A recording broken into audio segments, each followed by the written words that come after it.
नमस्कार, मैं हूं विवेक पाल और नवभारत टाइम्स पर आपका बहुत बहुत स्वागत है। हाल ही में रूस के भीषण हमले के बाद अब यूक्रेन ने इस हमले का जवाब अमेरिकी मिसाइल से दिया है।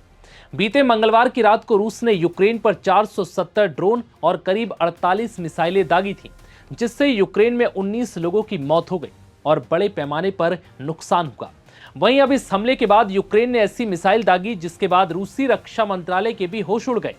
इस यूक्रेनी हमले के बाद रूसी रक्षा मंत्रालय ने दावा किया कि यूक्रेन ने अमेरिका में बने 4 ATACMS बैलिस्टिक मिसाइलों से यह हमला किया है। हालांकि रूस का दावा है कि रूसी S-400 और पंतसिर एयर डिफेंस सिस्टम ने सभी मिसाइलों को हवा में ही नष्ट कर दिया और एक भी मिसाइल निशाने पर नहीं पहुंच सकी।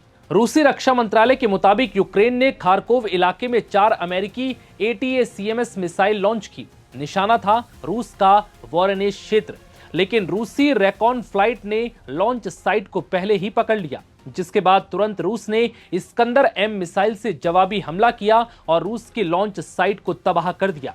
जानकारी के मुताबिक बीच हवा में S-400, ट्रायम्फ और पंतसिर S-1 सिस्टम ने सभी 4 ATACMS को मार गिराया। रूसी मंत्रालय ने कहा है कि ये टीम वर्क का शानदार नमूना है।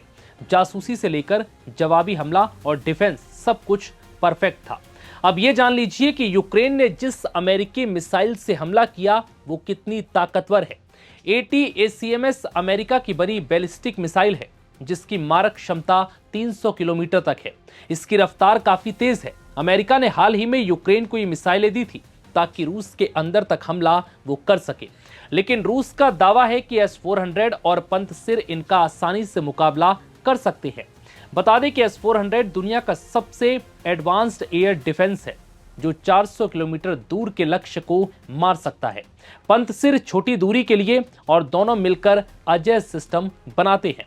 हालांकि इस घटना ने यह साफ कर दिया कि रूस का डिफेंस सिस्टम बेहद मजबूत है और वो कितनी भी तेज गति से आती मिसाइलों को निशाने पर लगने से पहले ही हवा में नष्ट करने की क्षमता रखता है। बता दें कि बीते कुछ दिनों से रूस और यूक्रेन में जंग थमने के बजाय और बढ़ती जा रही है। बीते मंगलवार की रात रूस और यूक्रेन में जंग का एक और भयानक रूप देखने को मिला। यह हमला 2025 का अब तक का सबसे बड़ा हमला बताया गया। इस दौरान रूस ने करीब 470 ड्रोन और 48 मिसाइलें दागी, जिसमें करीब 19 लोगों की मौत हो गई और करीब 66 लोगों के घायल होने की खबर है। रूस ने इस हमले के तहत रिहायशी इमारतों और ऊर्जा संयंत्रों को निशाना बनाया, जिसकी जानकारी यूक्रेन की ओर से दी गई। यूक्रेनी अधिकारियों ने बुधवार को बताया कि रूसी हमले में पश्चिमी टर्नोपिल शहर में एक इमारत को भारी नुकसान पहुंचा है। रूस के इस हमले में करीब 19 लोगों की जान गई है। रात भर किए गए इस भीषण हमले में ऊर्जा और परिवहन ढांचों को नुकसान हुआ। हालांकि इसके बाद यूक्रेन ने भी बदले में अमेरिकी मिसाइल दागी, लेकिन रूसी डिफेंस सिस्टम ने सभी मिसाइलों को हवा में ही नष्ट कर दिया। फिलहाल इस वीडियो में इतना ही। इजाजत दीजिए। नमस्कार।